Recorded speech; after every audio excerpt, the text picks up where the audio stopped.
Here we are at Smithereen Farm, where a love of seaweed has brought us to Cobscook Bay. Our work with the Seaweed Commons helped us articulate with others a set of values to guide a just seaweed economy.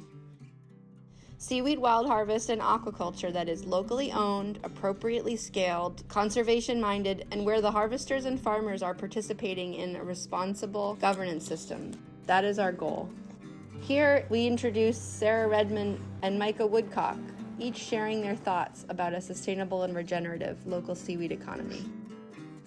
The basis of economies are these raw natural resources. And Maine has a long history of depending on these natural resources for their economies. Maine has a small but robust wild fishery and wild harvest of sea vegetables.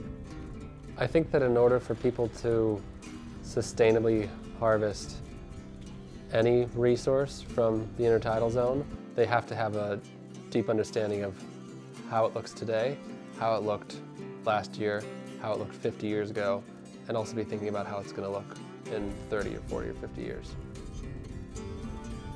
We understand the importance of plants on land.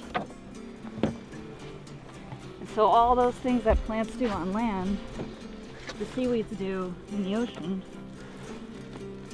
And if we lose our natural seaweed beds, then it's not a good story for the rest of the planet. We have a real opportunity and responsibility to develop sustainable cultivation practices before we just shortcut to looking to increase the wild harvest of our natural seaweed beds.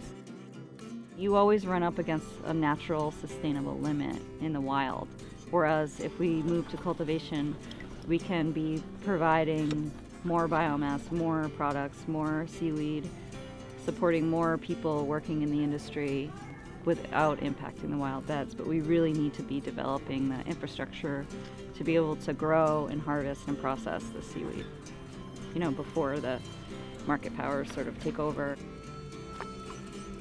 So do it carefully, taking in consideration of how our towns and communities and economies depend on the ocean, other users, other needs.